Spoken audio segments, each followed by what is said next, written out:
নমস্কার দর্শক, সংবাদ আবির্ভাবের গুরুত্বপূর্ণ সংবাদে আপনাদের সকলকেই স্বাগত। আমরা প্রত্যেক দিনের মতন আজকেও একটি বিশেষ এবং গুরুত্বপূর্ণ সংবাদ আপনাদের সামনে তুলে ধরব। দর্শক, সিঙ্গুরে আমরা একটা ভিডিও ফুটেজ পেয়েছি, যেটা সিঙ্গুর থেকে আমাদের কাছে এসছে।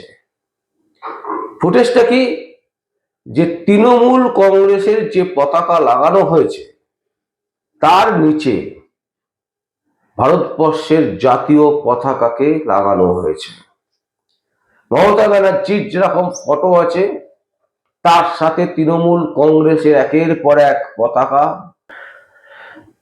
তার নিচে মানে তৃণমূল কংগ্রেসের পতাকার নিচে ভারতবর্ষের জাতীয় পতাকা, সেই পতাকাকে লাগানো হয়েছে।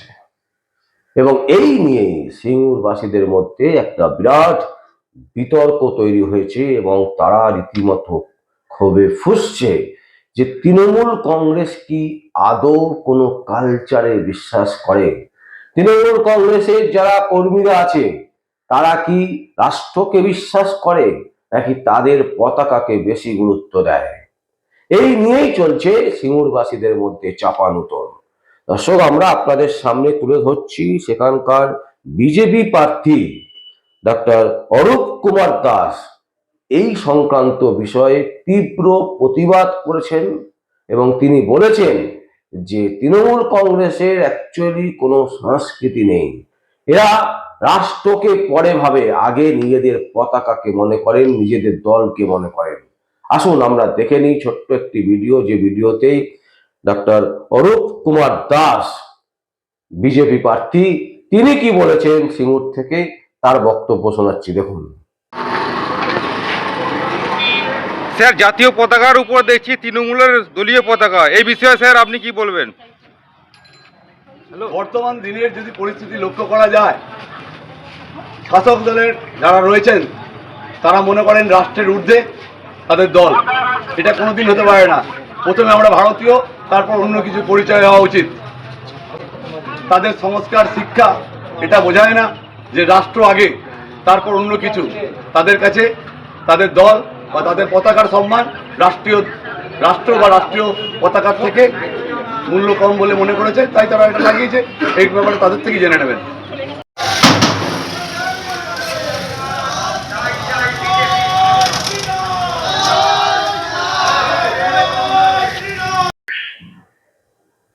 দর্শক, শুনলেন আপনারা, একেবারে সিঙ্গুরে আমরা যেটা দেখতে পেলাম, সিঙ্গুর বিধানসভায় ভারতীয় জাতীয় পতাকার উপরে তৃণমূল কংগ্রেসের দলীয় পতাকা, আর এই নিয়েই চলছে চাপানুতর। এবং সেখানে ডক্টর অরূপ কুমার দাস বিজেপি প্রার্থী তিনি রীতিমতো তীব্র প্রতিবাদ জানিয়েছেন। এখন প্রশ্ন হচ্ছে, কিসের প্রতিবাদ? তৃণমূল কংগ্রেস নিজেদেরকে যেটা মনে করেন, মানে সুপ্রিমো, তৃণমূল কংগ্রেসের সুপ্রিমো মুখ্যমন্ত্রী মমতা ব্যানার্জি, তিনি নিজেকে মনে করেন যে তিনি হচ্ছেন রাষ্ট্র, তিনিই হচ্ছেন প্রধানমন্ত্রী, তিনিই হচ্ছে আইন, তিনি যেটা বলবেন সেটাই আইনে পরিণত হয়ে যাবে। তার রচিত সমস্ত কবিতা উং চুং ভুং, সেগুলো হয়ে যাবে রাষ্ট্রীয় কবিতা, সেগুলোই হয়ে যাবে রাষ্ট্রীয় গান, তার আঁকা পতাকাই হয়ে যাবে জাতীয় পতাকা। এই হচ্ছে তৃণমূল কংগ্রেস। তৃণমূল কংগ্রেসের সুপ্রিমো মানে মুখ্যমন্ত্রী মমতা ব্যানার্জির চিন্তা ভাবনাতেই তিনি কিন্তু এইভাবে তৈরি, যার ফলে তার যে দলীয় কর্মীরা আছে তাদেরকে তিনি সেই ভাবনায় ভাবিত করেন এবং সেই ভাবনাতেই তারা কিন্তু ভাবেন এবং সেই ভাবনাতেই তারা বেড়ে উঠেছেন, সেই ভাবনাতেই তারা পশ্চিমবঙ্গে লড়াই করছেন এবং সেই ভাবনাতেই তারা পশ্চিমবঙ্গ থেকে বারবার জিতে আসছেন। তিনবারের মুখ্যমন্ত্রী, তার এইটুকু সেন্স নেই, তার দলের এইটুকু সেন্স নেই যে তৃণমূল কংগ্রেসের পতাকার উপরে ভারতবর্ষের জাতীয় পতাকা লাগিয়ে রাখা উচিত, যেখানে তা না করে তৃণমূল কংগ্রেসের পতাকার নিচে ভারতবর্ষের জাতীয় পতাকা। এর দ্বারা একটা জিনিস তো বোঝা যায় যে শিক্ষা, কালচার যে বিষয়টা, সংস্কৃতি, বাংলার যে সংস্কৃতি, সেটাকে একেবারে গুড়িয়ে নষ্ট করে দিয়েছে। শুধুমাত্র একটা দুটো জিনিস যেটা শেখানো হয়েছে, যে গুটকা খাও, মদ খাও, বেশি বেশি করে শুল্ক দাও রাজ্যের জন্য যে কর আদায় হবে সেই কর আদায় হবে সব থেকে বেশি মদ খেয়ে। তাই মদ খাও, বেশি বেশি করে মদ খাও, ঢালাও লাইসেন্স। বিভিন্ন জায়গা থেকে একের পর এক লাইসেন্স দিয়ে দেওয়া হচ্ছে। সে কোনো কোনো জায়গায় এমনও হচ্ছে স্কুলের সামনেই মদের দোকান।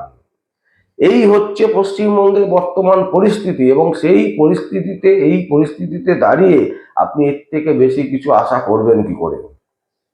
আবার হয়তো চতুর্থবারের জন্য তারাই মুখ্যমন্ত্রী হবেন, মমতা ব্যানার্জি আবার মুখ্যমন্ত্রী হবেন। কারণ বাংলার মানুষকে পঙ্গু করে দিয়েছে, বাংলা মানুষের যে চিন্তা ভাবনা তাকে নষ্ট করে দেওয়া হয়েছে। বাংলার মানুষকে একটা জিনিস বুঝিয়ে দেওয়া হয়েছে, আমাদেরকে রাখো, মাসে 1,000, 1,500, 2,000, 3,000 টাকা করে ভাতা পাবে। এক একটা ফ্যামিলিতে যদি 6 জন করে লোক থাকে, 3, 6, 18,000 টাকা তার ঘরে ঢুকছে। এছাড়া ক্লাব, বিভিন্ন রকমের প্রোগ্রাম, বিভিন্ন রকমের পার্টির প্রোগ্রাম, বিভিন্ন রকমের রক্তদান শিবির, এইসব অনুষ্ঠানে আসো, 500, 1000 করে নাও।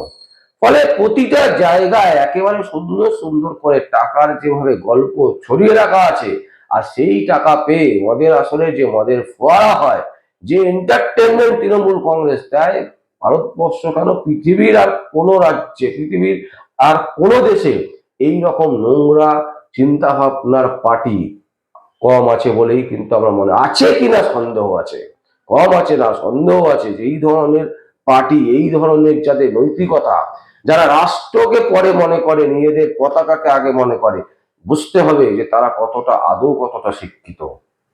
এই পরিস্থিতি দাঁড়িয়ে আছে বর্তমানে। এই পরিস্থিতির ওপরে আমরা যে ভিডিও ফুটেজ আবারও দেখাচ্ছি দর্শক, যে ভিডিও ফুটেজে পরিষ্কারভাবে দেখা যাচ্ছে তৃণমূল কংগ্রেসের যে পতাকা, সেই পতাকার নিচে ভারতবর্ষের জাতীয় পতাকা, এবং সেই পতাকা বিতর্কে রীতিমতো বিজেপি প্রার্থী সিঙ্গুরের ডাক্তার অরূপ কুমার দাস তীব্র ভাষায় প্রতিবাদ জানিয়েছেন, এবং সেই প্রতিবাদের ভিডিও আপনাদের সামনে আবার তুলে ধরছি। দেখুন, আরেকবার দেখে নিন যে কিভাবে তৃণমূল কংগ্রেসের পতাকার নিচে ভারতবর্ষের জাতীয় পতাকা যেটা সেখানে লাগানো হয়েছে, এবং এই নিয়েই কিন্তু চলছে সিঙ্গুরের বিতর্ক।